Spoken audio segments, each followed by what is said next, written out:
ठीक। अस्सलाम वालेकुम वरहमतुल्लाहि वबरकातुहू। जैसा कि आप देख रहे हैं ऐसे ही ठीक है, जो हमारे केंद्र सरकार के द्वारा लाया गया ये काला कानून के विरुद्ध में ठीक है, पश्चिम बंगाल का एक जो क्षेत्र होता है नॉर्थ बंगाल जिसे कहते हैं, यानी उत्तर बंगाल में तमाम बहुत सारे जिले आते हैं। उन जिलों में देखिए जितने भी मुसलमानों की आबादी है जो निवास करते हैं, आज जो कहती है केंद्र सरकार की इससे जो हम पसमानदा मुसलमानों के हक के लिए जो फैसला कर रहे हैं, अगर फैसला और हक कर रहे हैं तो इतने मुसलमानों का भीड़ यहाँ पे क्या कर रही है? क्या ये सरकार से आवाज नहीं उठा रही है? क्या ये औरतों का खवातीनों का भीड़ ये आवाज नहीं उठा रही है?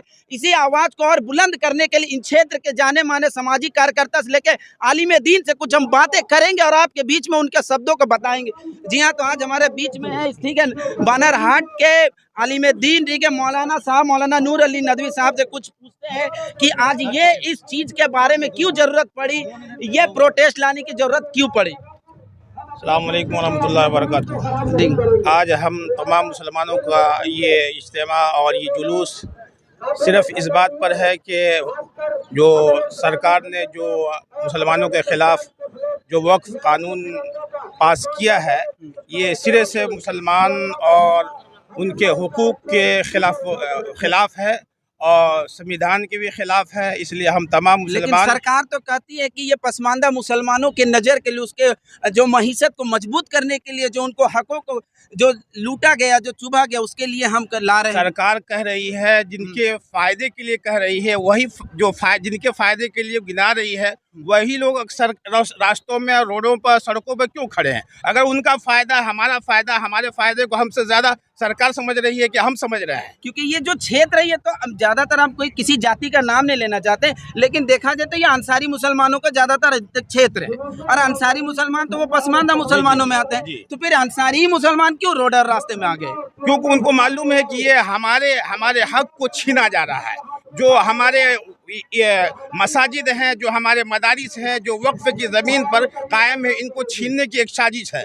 और ख़ास तौर से जो हमारे प्राइम मिनिस्टर हैं, ये बिल इस वजह से ला रहे हैं कि अपने दोस्त, अपने यार को खुश करने के लिए, जो बम्बई में जो उनका बिल्डिंग है और आलीशान हवेली है, उनको बचाने के लिए ये इतना बड़ा कदम उठा रही है हमारी सरकार। जैसा कि आज हम बहुत सारे नहीं जान पाते, हमारे जो स्वतंत्रता सेनानी जो गुजरे हैं, देखिए मौलवी लियाकत अली जी ने, जैसे कि माफीनामा वीरों के बारे में तो सभी को जानते हैं कि इसने, जिसे वीर सावरकर कह के बोल दिया जाता है, लेकिन मौलवी लियाकत अली के बारे कोई नहीं जानता है, जो 20 साल काला पानी के कोठरी में रहे और वहीं उनका वफात हुआ है। तो अगर उनके कौमों के साथ ऐसा हो रहा है तो बताइए आगे आने वाले समय में हम कुछ और दूसरे लेते हैं शख्स से। ठीक है जी, आपका थोड़ा। तो आज का ये जो प्रोटेस्ट है, ये जो बिल लेकर के आई है सरकार, और जिस पर ये बताती है कि हम मुसलमानों के फ़ायदे के लिए ये बिल लेकर के आए हैं, तो हम पूछना चाहते हैं कि आप मुसलमानों के लिए इतना कुछ सोचते हैं तो बिल्किस बानो के जो रेपिस्ट हैं उनको माला क्यों पहनाया जा रहा है? हेलाकू खान के कातिल को क्यों छोड़ा जा रहा है? और मॉब लिंचिंग की जा रही है, ट्रेनों में मारा जा रहा है, और जो उनके बहुत सारे जिम्मेदार हैं वो तरह तरह के गालियां देते हैं। बहुत सारे ऐसे भी हैं जिनके कपड़ों और लिबासों और उनके तरीकों को देख के भी जो निशाना लगाया जाता है जी, तो फिर उन पे क्यों नहीं कानून बनाए जाते हैं और इन पे कानून बनाने की क्यों जरूरत है? जिनके साफ ये मुसलमान समुदाय कहता है कि हमारे 60% से अधिक का तो जो क्षेत्र है वो मस्जिद और मदरसों में तक। जी जी जी।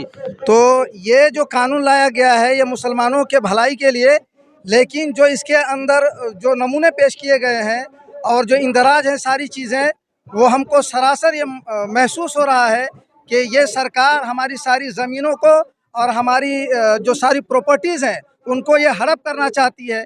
उनकी नीयतों में खोट है, जिसकी वजह से ये बिल लेकर के आया गया है। तो ये प्रोटेस्ट से आप क्या संदेश देना चाहते हैं? हम ये अमन सुकून के माहौल में ये प्रोटेस्ट करके हम ये दिखाना चाहते हैं कि ये बिल हमें मंजूर नहीं और ये हमारे हुकूक और हमारे आइन के खिलाफ है। इसी चीज़ को हम प्रोटेस्ट के ज़रिए सरकार को हम दर्ज कराना चाहते हैं कि ये बिल जो लाया गया है ये हमें मंजूर नहीं है और इसके पीछे कोई मकसद नहीं है।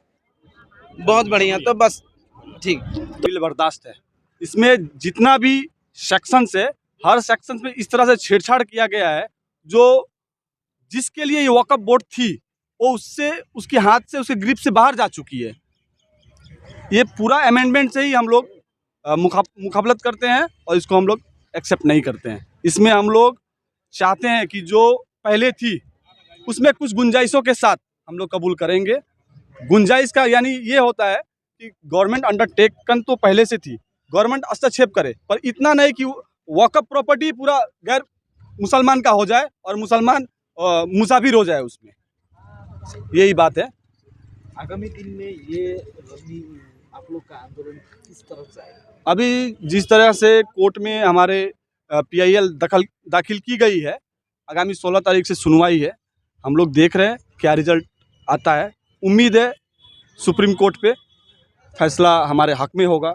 अगर हमारे हक में नहीं आता है तो संविधान के अंतर्गत रहते हुए जिस तरह से किसान आंदोलन को मुखाफत किया गया था, उसी प्रकार सर्वभारतीय स्तर पर रैली किया जाएगा। आपका परिचय? मैं जनरल सेक्रेटरी नॉर्थ बंगाल मुस्लिम अंजुमन जनरल कमेटी, नाम? सरताज हक अंसारी।